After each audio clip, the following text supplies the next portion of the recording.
Good morning, everybody. Welcome back to the LWN Network for Headline Hits this Wednesday, April 16th, 2025. We got a couple housekeeping notes before I get headed up and started with your headlines for today. First of all, if you haven't noticed, we are not able to be on Facebook. We've posted that in a few places, and we keep sharing the links on Rumble, YouTube, and X. We're live on X as well because there was an overtaking of LW's page, his personal page, that therein blocked him out of his professional page as well. So he has asked me today if you have a chance to go to his regular Facebook page, Mike Poff, whether you're a friend or not, and go ahead and report that page because we are not able to access it. We don't think we're going to be able to regain it, but if we report it, at least it'll be taken down. There are some hackers that took it over and had a bunch of things that were up for sale on his page regarding a brother-in-law he supposedly had that they had to put in a home or something, and they wanted to raise money. Know that it's all fraudulent, and unfortunately there have been some people that have been taken advantage of financially on that page, thinking that it indeed was a real thing, and we're trying to help LW and his people out. But the reality is it is all false. So if you could go to Mike Poff, his Facebook page, and report it, that would be awesome. Also, we won't be posting on that page or the LWN network page on Facebook anymore either till we find out what is going to happen. As of last night, I had a lot of people reach out to me on my Tammy Nation Facebook page and actually Facebook Messenger calling me, trying to act as if they were able to clean up the mess, and they were fraudulent too. So they are trying to attack my Tammy Nation page as well. So while we make our way through all these problems on Facebook, which we didn't think would be able to happen much anymore, just avoid Facebook at all costs. Tammy Nation so far is okay. I've blocked all the people that tried calling me and messaging me that were fraudulent. I will still be posting on my page until further notice. But other than that, we do have some great headlines for you this Wednesday, April 16th, that we need to get into. So I am going to play this, and then I'll be right back so we can get into those headlines this morning.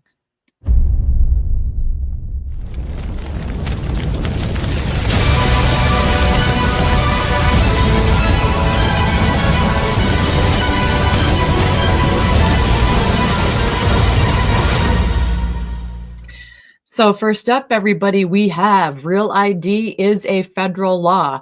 Homeland Security Secretary Kristi Noem defended the Trump administration's actions to take and enforce current immigration laws. Noem noted that under the Real ID law, which will go into effect next month, domestic travelers must be Real ID compliant to board domestic flights and access certain federal facilities. It's amazing what President Trump has already done by closing down the border, making sure we're enforcing our federal laws, doing all we can to identify those that are in this country that absolutely do not belong here. They are committing crimes, and we are continuing to enact policies that will give us the chance to do that. You had quite a bit of discussion on Real ID and its implementation here in the country. And the reason that Real ID is being enforced is because it's a federal law, states Kristi Noem. Joe Biden kicked that to the can on May 7th, and Real ID is going to just empower the states to make sure that we're checking people's residences. Their current legal status will also be verified, Noem continued. We're going to make sure people who are getting Social Security numbers in this country aren't voting in states. The states have the power and information to ensure the election integrity. And here at the federal level, that information is not going to be any biometric information. It will just allow people to get an ID that they should be on our planes. They should be people that are United States residencies, and legal status will be checked. It will allow us to get more information to states so that they're making sure that they protect their election laws as well. So I think that's a great move. There's no reason why people can't have Real ID, and they're making the move to enact that next month. Next up, we have 60 Minutes. The show spoke with Ukrainian President Zelensky about the ongoing war in Ukraine and peace negotiations. During an interview, Zelensky stated that he wants President Trump to visit Ukraine before any peace negotiations are signed. And I saw somewhere that President Trump is not interested in going to Ukraine. Zelensky also stated that an altered reality has taken hold within the Trump administration, falsely accusing officials of spreading Russian propaganda regarding the ongoing war with Ukraine. Zelensky reported, I believe sadly, Russian narratives are prevailing in the United States. This speaks to the enormous influence of Russia's information policy on America, on U.S. politics, and U.S. politicians. Zelensky then launched a vile attack against J.D. Vance, claiming without evidence that the VP was somehow justifying Putin's actions. Vance did respond to Zelensky's remarks in an interview yesterday. He went off on Zelensky for lying and pointed out that the Ukraine would be under total Russian control without America and Americans' help. I think it's a sort of an absurd thing for Zelensky to tell the U.S. government, which is currently keeping his entire government and war effort together, that we are somehow on the side of the Russians, J.D. Vance stated. That doesn't mean you morally support the Russian cause or that you support the full-scale invasion, but you do have to try to understand what our strategic red lines are, in the same way that you have to try to understand what the Ukrainians are trying to get out of the conflict, Vance continued. So Vance went on to call Zelensky's vile comments certainly not productive, and they've been tossing verbal darts back and forth, left and right. Zelensky keeps to zigzag back and forth. He wants peace. He doesn't want peace. Then he wants to, kind of control how this happens. And nothing's getting done this way. So President Trump did come out and say that he was very aggravated with the Russia-Ukraine war and the fact that the ceasefire hasn't stopped at all. There are so many people, unfortunately, dying, young people, each and every day, that it's disturbing and it's unnecessary. And all the families and all the friends that are being affected by these deaths is ridiculous and very sad. Next up, we have this Breitbart article, but it's kind of disturbing. So once again, it's kind of sensitive for children, so please make note of that. Detroit-based healthcare agency Henry Ford Health has been exposed for administering transgender treatments on minors, tainting care with diversity, equity, and inclusion DEI policies, and more by a nonprofit group accusing it of politicizing politics over patients. Michigan's second largest health system has deleted web pages promoting childhood transgenderism and DEI in an attempt to scrub its far left footprints from the internet after a conservative group, Consumers Research, launched a campaign against it on Monday, Breitbart News has learned. In one deleted article on how to support a transgender teen, Henry Ford Health staff directed parents to get help to allow their child to transition. When they're not allowed to transition, they may suffer from depression, anxiety, and an increased risk of inflicting self-harm, the article explained. We've latched onto this idea that gender is fixed, but we know in medicine that exploring your identity as it relates to gender is a normal part of growing up, Henry Ford pediatrician Dr. Maureen Connolly claimed. This just infuriates me. These are children. Their minds are not developed and fully developed until they're like 25. You're considered an adult at 18. There's many things you can't do till you're 18. There's many things you can't do till you're 21. But here they are promoting a child being transgender and trying to help them through that at such a young age. Henry Ford Health touts itself as one of the few health systems that treats any transgender individual, including minors. A webpage that still remains live says services available for adolescents include harmful puberty blockers and gender-affirming hormones. Another now deleted page on the health agency's website detailed its DEI efforts, stating that diversity, equity, and inclusion are woven into the fabric of everything that we do. Kimberly Dawn Wisdom, the agency's Senior Vice President of Community Health and Equity and the Chief Wellness and Diversity Officer, believes that DEI is just the beginning. This is so troubling. Diversity, Equity and inclusion are simply not enough. Diversity, equity, and inclusion alone can only mitigate the damage of the past, she wrote in 2021. To prevent the mistakes of the past from burdening our communities in the future, our ultimate destination must be justice. As part of its massive campaign to expose Henry Ford's far-left bias, Consumers Research put together a website, and you can go to this, fordhealthexposed.com. It's fordhealthexposed.com, and mobile billboards running outside its hospitals in Detroit and Macomb County. And this really touches home for me. This is where I grew up in Macomb County in Michigan. I lived there most of my life till I moved to Georgia like 15 years ago. And this health system, Henry Ford Health System, is huge. So it has a huge impact. It has a huge influence. It has a lot of dollars behind it. Henry Ford Health is prioritizing politics over patients, driven by gender ideology. Henry Ford has continued performing deeply harmful and irreversible sex change treatments on children and must be stopped. Consumers Research Executive Director Will Hild told Breitbart News. So Breitbart News does have this full information and the story on this if you want to check it out in deeper detail. The hospital's deliberate mutilation of confused children's bodies is being done in direct defiance of President Trump's orders to eliminate the vile practice for good. Henry Ford Health is also committed to embedding DEI into every facet of its operation, elevating a radical ideological agenda above its fundamental duty to provide excellent scientific-based care, he added. Henry Ford Health System has yet to publicly respond to the exposure other than by deleting their web pages referring to this. So very troubling story there for me, in my opinion. Up next, we have processor chips are coming our way. Dollars, jobs, and more are going to be a result of that. AMD company has announced that its key processor chips will soon be produced by TSMC's new facility in Arizona, marking the first time AMD's products will be manufactured in the United States. The news comes on the heels of AI giant NVIDIA announcing it will produce AI chips and supercomputers in Arizona and Texas. We reported on all of that yesterday.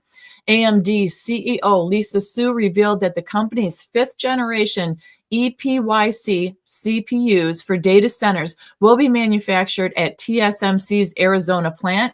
This decision comes amidst a growing concern over U.S.-China trade tensions and the potential impact of tariffs on the semiconductor industry. The Trump administration's investigation into whether semiconductor imports threaten national security has heightened that importance of such initiatives. The potential imposition of tariffs on these products has prompted tech companies to reevaluate their supply chains and explore alternative manufacturing locations. So that's more money, more jobs coming into the United States. Next up, China is starting to feel the heat over President Trump's tariffs, like that story I just read. But Chai Balong, a senior Chinese Communist Party CCP official who governs the regions of Hong Kong and Macau, lashed out at Trump over his decision to impose 145% levy on goods from the region. Zia said in a television speech that the U.S. isn't after our tariffs, but our very survival, stating the U.S. has repeatedly contained and suppressed Hong Kong, and this will eventually backfire on itself. Let those peasants in the United States suffer in front of the 5,000 years of Chinese civilization, he said. The Chinese people do not cause trouble, nor are they afraid of trouble. Pressure, threats, and blackmail are not the right way to deal with China, he added. The China embassy in Argentina has issued a response yesterday to Treasury Secretary Scott Bessent's comments as he accused China of burdening Latin American countries with huge amounts of debt through rapacious deals disguised as foreign aid. We advise the U.S. to adjust its mindset. Instead of spending time repeatedly smearing and attacking China, meddling in foreign cooperation of regional countries, the embassy said. So yes, they called the United States of America people peasants. So we have a lot going on when it goes back and forth with China. We know that it's heated up. We know that the president did not want to have any kind of discussion as of late that we heard. He's playing hardball. So this story is going to keep developing, and we'll keep you posted on it.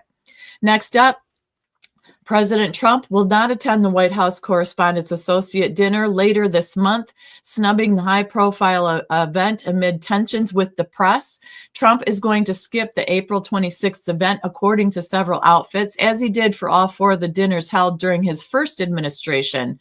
His absence is the latest escalation in a feud between the Trump administration and the White House Correspondents' Association, which hosts the annual dinner. And we know they had a whole to-do a while ago because the White House was saying this is who can be in here giving interviews, asking questions, and this who can't be. The White House Correspondents Association did not like him doing that because they usually have control over the Oval Office and who enters always, and they lost some of that control due to his direction. Then we have the president did sign, this is good news, an EO to lower prescription drug prices and increase transparency in the market. It delivers lower drug prices for Medicare and the seniors who rely on it. It provides discounts to low-income patients for life-saving medications, and it increases the availability of generic and biosimilars. So that is very good news because prescription drug prices is a big deal. We know that many people can't afford them. We know many people suffer from ailments and they can't get the treatments that they so humanly deserve because they can't afford these drug prices. So thank goodness the president is on top of that, signing the EO to lower those for everybody that needs it.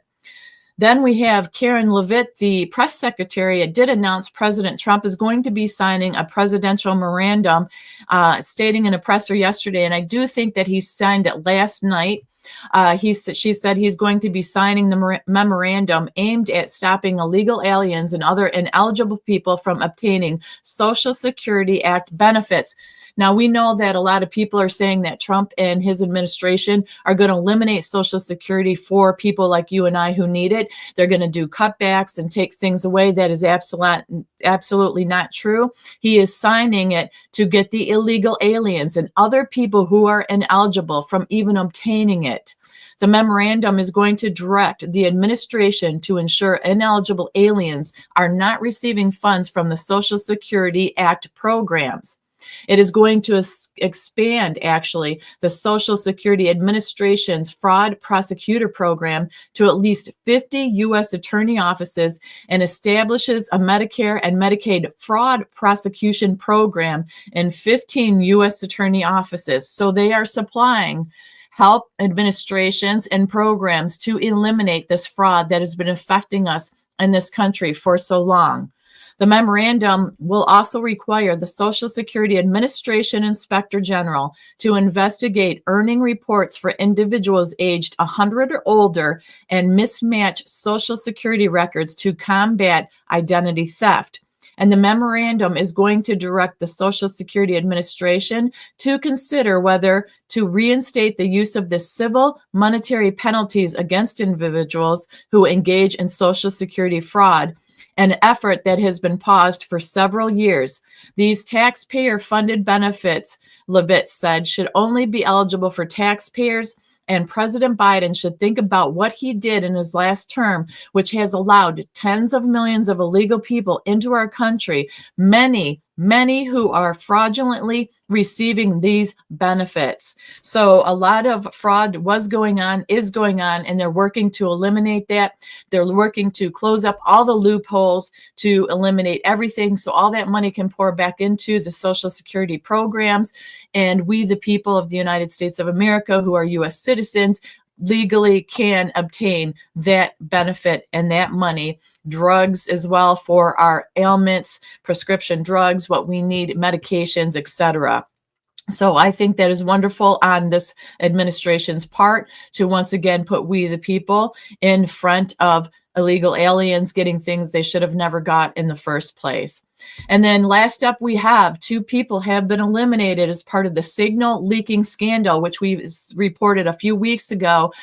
We spoke about that. Pete Hegseth's Deputy Chief of Staff, Darren Selnick, has been removed and escorted out after an investigation into leakers. He is the second top defense staff member to be removed. Dan Caldwell was the first to go. So they have found 2 rats in high authority that they have exited out. They have walked out and they have eliminated their jobs due to the leaking and the fraudulent stuff that was going on inside of there. So as you guys can tell, we have many things going on. We have many fires in the oven that we are trying to put out. We are trying to rectify. So we once again can get established as a strong America with strong economics, strong job market, and production back here in the United States. And I think it's a wonderful thing. It is a process, but there are efforts being made in a timely manner, and I'm here for it. So that's what I have for you guys this morning, Wednesday, April 16th, 2025, for this version of Headline Hits on the LWN Network.